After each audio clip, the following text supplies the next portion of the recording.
Hi. This video is about you being the only person you should compare with. And let me start with the quote, "Comparison is a thief of joy." Here are my notes and I will be maybe reading them sometimes, but let's get into it. First of all, stop comparing with other people. And we will go through some points. Why is it sometimes good and sometimes bad to compare with other people? And I will start with statistics. Hey, it won't surprise you if I say that a significant majority sometimes compares themselves to famous and fit individuals on social media. And maybe you do as well. So, in a 2022 study, 57% of girls and nearly half of boys aged 8 to 12 reported feeling self-conscious about their appearance. Among teenagers 13 to 17, those numbers were 73% and 69% for boys. And a result of comparison in this young age is lower self-esteem, negative emotions, or body image disorders and mental health risks. So that's why it's bad. We don't want these bad results. So in this world and this generation, we feel the most connected, but also feeling much more lost and lonely than any other generation. So we all should stop comparing ourselves to people that make us question how we look, if we should lose weight, exercise more, or eat less. Well, I still struggle with this a lot, so I hope that this video helps some people. What I did in a period when I still wanted to follow some people and consume media, social media, I only followed people that didn't care about how they look, or at least didn't talk about that publicly, okay? And they looked similar or had the same body composition as me, as well as their goals and priorities in life. That led to me only comparing with people that had the same mind, but without the comparison. If I wanted to change something about me, it would not be that significant. I'm not saying people who make content about their appearance are bad people or they just do harm, but if you still compare with them, in the back of your mind, it doesn't help anything. So just take a break. You can follow the people anytime afterwards, after you feel that you don't compare with them anymore, and then you can go back after your mind is doing okay again. And this doesn't have to be only on social media. For example, you have this gorgeous and smart and maybe even younger cousin, and your mom keeps reminding you. And this is an unhealthy comparison, and it tells our brain they are better and I will never be enough. I will never be like the cousin that my mom still compares me to. If you can, just tell her, I know she's doing better at something, but I can do something maybe better than her. And the key information from this video you should take is that she is her and you are you. You can do something better than her, and maybe she's better at something else. And of course, every person should know what their capabilities are and what they can achieve. So if she's crocheting all the time and you don't have the patience, just don't do it. You can try, but you don't have to be good as her at something. And this leads us to the point where the comparison could be good.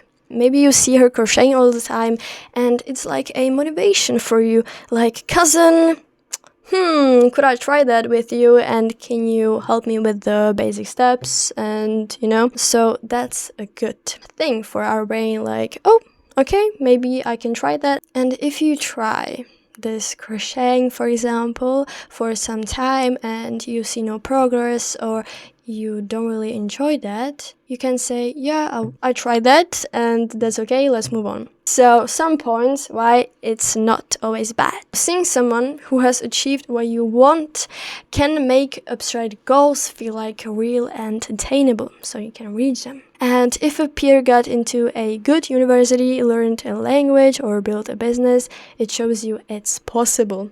yeah, sometimes people can be overconfident or underestimating themselves, and comparison gives them a reality check where you, for example, generally stand in a skill. For example, the crocheting. When comparison triggers admiration, it fuels creativity, ambition, and learning. So this skill you want to try for a long time, and you see someone that achieved that, or he at least tried, and you finally see that it's good to be a beginner. Don't be afraid of being a beginner in some skill you want to learn. And you can learn from other people's past and reveal smarter strategies or a new mindset. So this can apply to languages. You can find so many videos about what you should and what you shouldn't do when you want to learn a completely new language. You can reveal smarter strategies from other people that were thinking about the same thing, but they thought about it before you, and then you can just use their strategy, if it makes sense. So we call this healthy comparison. All of these points that I've read are healthy. And this tells our brain they are ahead and I can learn from them. I can learn from the other people. You can tell yourself, this is the next step that I will take, and I will do this next to achieve something or to just step ahead. So this part is called Look How Far You've Come. The goal of this is to look at your younger selves, I don't know, a month ago, and just ask yourselves, how have I changed? I will read some points and you can think about whether it applies to you as well, or you can think about your points, what you have changed in. So maybe you look different, maybe you know how to solve some situations better, maybe you've learned how to tell people to fuck off and really say what you think. Maybe you are finally feeling the spark to create something or met new people that made you realize something about yourself. And even though you are not talking as much as you would want to with them, you know that you will love them forever and carry a little something from everyone. And now you can tell yourself, how have you changed? Even a little thing counts.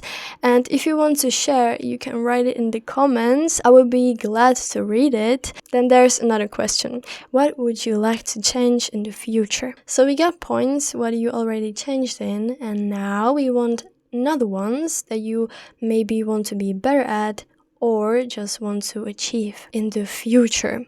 And the goal in here is to take the least part you could do every day, or for example, once a week, once a month, and it needs to be enjoyable. So you would look forward to it, you would like to do it again. And then you want to slowly lengthen the time you spend with it. So if you did it once a week, you can do it twice a week for the same time.